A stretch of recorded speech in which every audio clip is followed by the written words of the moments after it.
Oh, oh, oh. It's heavy, but it's magical. And it's really just the one book in here, Anti-Fragile. Today's topic is about being anti-fragile. What does it mean to be anti-fragile? What does it mean to be fragile? What does it mean to be robust? This idea of fragility and anti-fragility is all-encompassing for life. It applies to everything from success to your health, long-term viability of an organism or a system. It's just one of those foundational ideas that apply to nearly everything. And when you understand this as a foundation, you can use it to open your awareness to a proper way of viewing a lot of things in life and in your life. And that's why this is one of those foundational books, ideas that I feel is a must for everyone. To be effective at life, to be happy at life, to be able to help other people, do more of what you want to do, your mission, your purpose. You just need to understand this concept. And so today's video is all about how to be anti-fragile, how to avoid being fragile, and at the very least, be robust in some areas. And I'm gonna define what each of those mean. I'm also gonna give you some examples of how they apply in life, and then how you can start thinking about them and taking actions, in fact, to move from fragility to anti-fragility.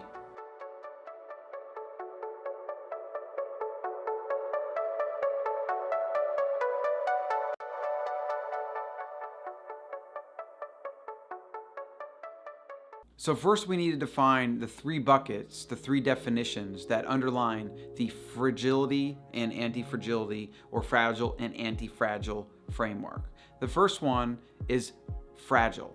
If something is fragile, we understand that it is like a porcelain cup, for example. That does not gain from disorder, it does not gain from stress. Meaning if I drop it, it's gonna break.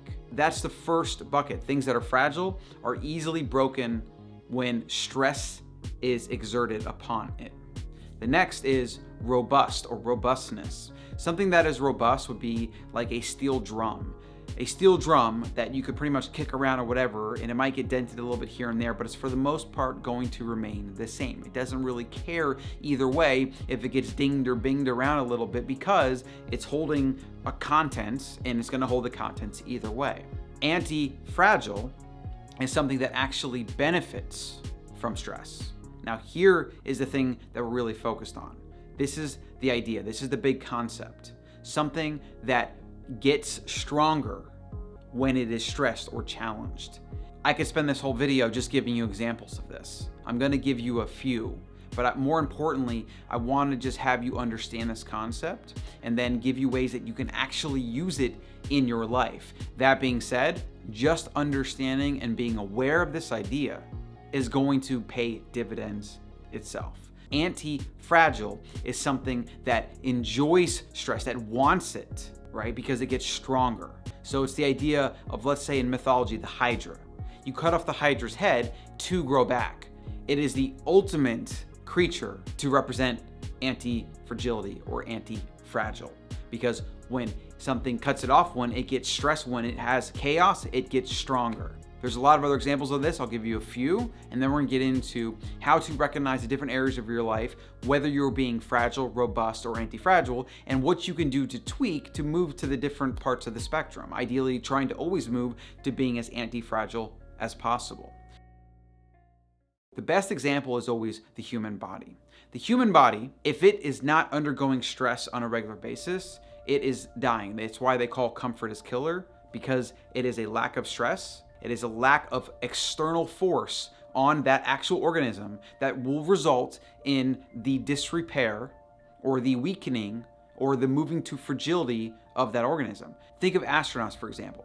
In space, they have to exercise, I believe it's 4 to 6 hours a day just to maintain muscle mass and bone density, because gravity is not exerting force on the body anymore. And as a result, the body literally breaks down. It literally wastes away. In fitness, if you're trying to get stronger, what do? Well, you lift an external load, which stresses your muscles, and what you actually don't see are micro tears. They're micro tears in the muscle fibers. And what happens is your body signals that you have these micro tears, and it goes to then try to rebuild them, but it tries to rebuild them stronger so that when that stress comes through again, the body is better adapted to deal with it. That itself explains the entire human organism. And we can get into things like environment and nature, where we came from, and how stress is a part of the optimal human experience. But let's just focus on now how that applies to your mental state.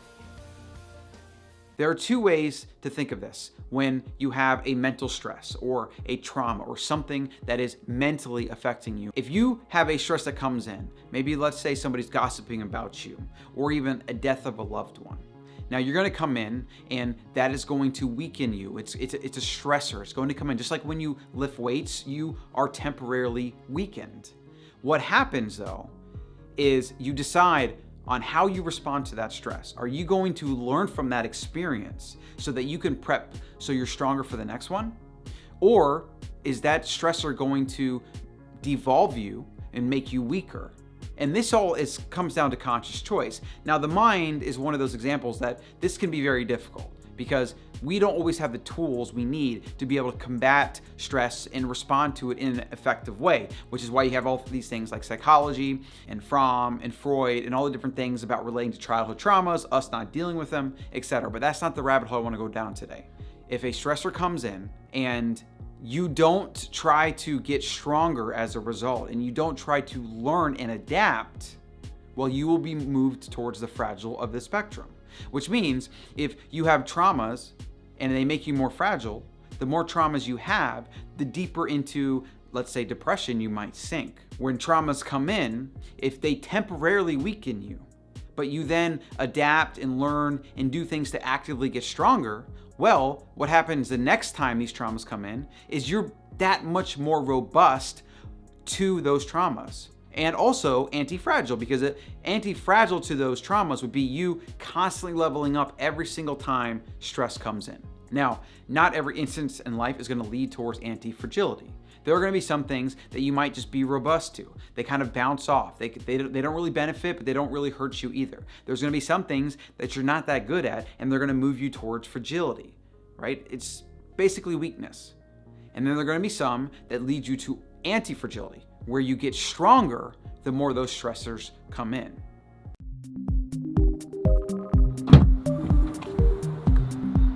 The thing about being anti-fragile, when you start thinking about opportunities to be more anti-fragile, you're going to start thinking about how to take the stress and disorder in your life and using it to your advantage.